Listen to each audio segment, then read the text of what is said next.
Point three, scientific notation. Scientific notation got something to do with the exponent rule that we learned from module 12.1 and 12.2. So basically, in this video, I'm going to show you how to write decimal numbers using scientific notations, and we're going to convert from scientific notations back to decimal numbers. So basically, scientific notation is a shorthand notation for either a very large numbers and for an extremely small number. All right. So when we write scientific notation, it's always going to be a number times 10 to some kind of exponent. Okay.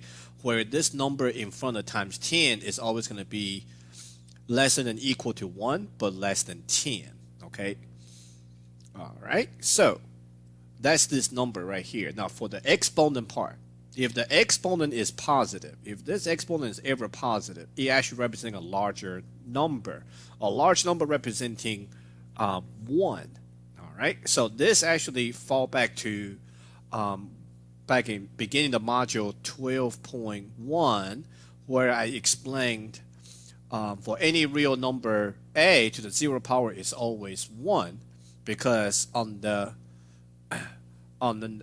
exponent number line, if I have a number line for exponent, when I have a 0 exponent, that will always give me my answer as 1.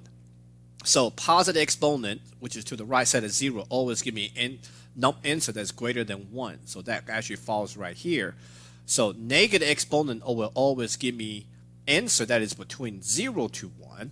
Okay, so that's actually right here. If the exponent is negative, it will representing a small number, less than 1 but greater than 0. Okay, greater than 0. All right, so basically the exponent dictates what I'm looking at. So for this problem right now, this is 2,910,000. So this number is already greater than 1. So if this number is greater than 1, that means my exponents for the scientific notation got to be positive. So it's going to be something times 10. Let me write it this way. To convert this as a scientific notation, this is going to be something times 10 to some sort of exponent. Okay? So by looking at this number, 2 million something, I know my exponent got to be positive. All right? So what would this number be, and what would the number in front be? So basically, all right, this number in front of times 10 got to be between anything from 1 to 10. You can be 1, but you cannot be, you got to be less than 10. So basically, my decimal right now is located, it's actually located behind the very last 0. Trying to get this thing to work again. It's actually behind the very last 0. Not quite sure why. I keep on freezing up. All right, so I need to move my decimal, okay? I need to move my decimal to a position where this number in front of times 10 got to be between 1 to 10. So I will need to move my decimal between the 2 and the 9, because in that case, my answer would be 2.910.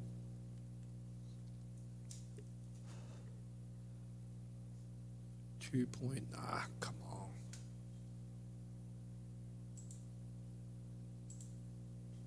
.9. Oops, this would not even work.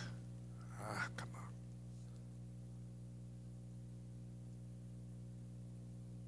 All right, it'll be 2.91 times 10 to what kind of exponent? Well, let's see how many places I need to move. 1, 2, 3, 4, 5, 6 places. Okay, I will need to move my decimal 1, 2, 3, 4, 5, 6 places. So that will be positive 6 power. So my overall answer got to be 2. Let me put it right here. 2.91 times 10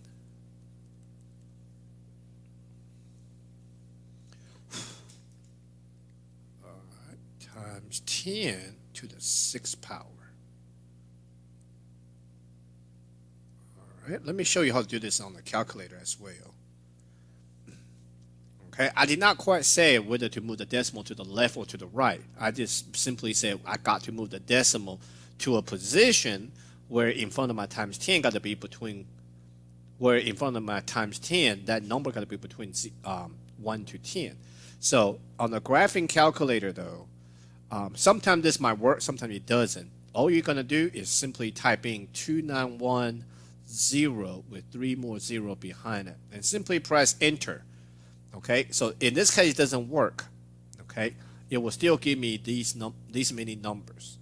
So in order for the scientific calculator to give you a scientific notation, all right, I got to have a little bit bigger number. So let's pretend, let me pretend there is going to be a lot more 0 behind it. Let's add 3 more 0. If I add 3 more 0, basically then I will have to move my decimal 3 additional places. So this exponent will be a 9. 1, 2, 3. Now I'm still having the same answer. So let me enter another 3 zeros. Okay, so that's actually adding 6 additional 0 to what my problem is right now. Because what I want to show you is what the calculator display right here. This, whenever you see this E right here, okay, that E representing times 10. Okay, and that's actually so this is actually written in scientific notation. So what's behind the E will be the exponent. Okay, so the reason why my problem here does not show up as in terms of scientific notation because it's not large enough. The graphing calculator is actually allowed to have so many digits to be on there. So in order to convert, for right now, in order to convert into scientific notation, we normally generally do it by hand. Sometimes the calculator can do it, sometimes it doesn't. Okay, it's tricky. All right, so this number start out as bigger than 1. So this number is 0 point something. So 0 point something got to be negative exponent. Okay, only number that is less than 1 greater than 0 says 0 point something. And as I mentioned before back in 12.1, negative exponent will always give me my answer that says 0 point something. All right, so my scientific notation got to be something, a number here times 10 to some sort of exponent. All right, so this number in front of times 10 got to be between 1 to 10. So the decimal is right here for the moment. I need to move that decimal to where in order for this number in front to be between 1 to 10. I got to move this decimal, put it between the 4 and the 9 because then it will say 4.99. All right, so how many places did I move? 1, 2, 3, 4, 5, 6 places. So that will be negative 6 power. Okay, that will be negative 6 power. 1, 2, 3, 4, 5, 6 places. All right, why that's negative? Because this whole thing started with 0 point something. All right, let's do it vice versa. I give you a scientific notation. You tell me what the actual number is in decimal form. So when we do this, just look at the exponent first. This exponent is positive. So if it's positive, that means my answer is going to be, it's not going to be 0 point something. It's going to be a super huge number. So if I know my answer is going to be a large number, larger than 1, let me see.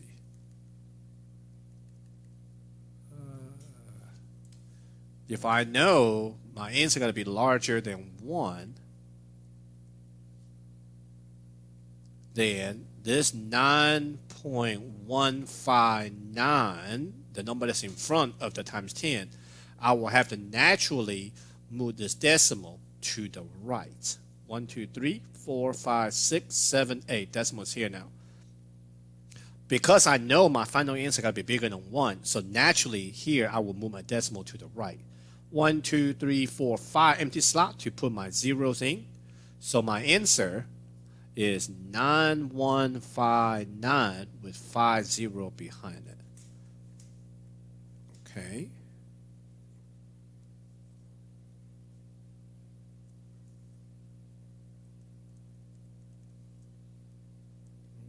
Come on. 1, 2, 3, 4, 5. Okay. So that will be, if I put my comma here, so that will be 915,900,000. Okay. All right, so that this one, same thing. See that negative exponent right there? That negative exponent tell me my answer should be 0 point something. So if I know my answer ahead of time got to be 0 point something, then my decimal, okay, got to naturally be moved to the left 7 places. That's what the number means, moving how many places? 1, 2, 3, 4, 5, 6, 7. All right, so that will be 1, 2, 3, 4, 5, 6 empty slots, okay, in front of the 6 before the decimal. So my final answer got to be 1, 2, 3, 4, 5, 6 zeros, a 6, a 5, and 1 in the 6. So if I were typing 6.516 times 10 to the negative 7, if I want to key it in as a scientific notation, I got to do this. See this thing right here above the comma says EE, that means times 10 to the negative 7 power. So if I do that, you see it still give me my scientific notation back. Okay, it does not give me this answer.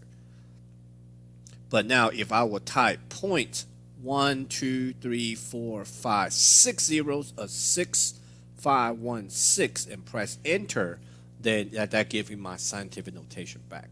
Okay, so the calculator is a little bit tricky. That's the reason why normally when I teach scientific notation, I teach students how to do this by hand. And we simply just gonna take a look at the exponent to kind of determine, okay, how many decimal places I need to move and what my answer need to look like. Whether my answer will be bigger than 1 or it's gonna say 0 point something. Okay, everything, how the decimal is moved is basically dictated by whether I have a positive or a negative exponent. Okay, all right, that will conclude this lecture video. Thank you for watching.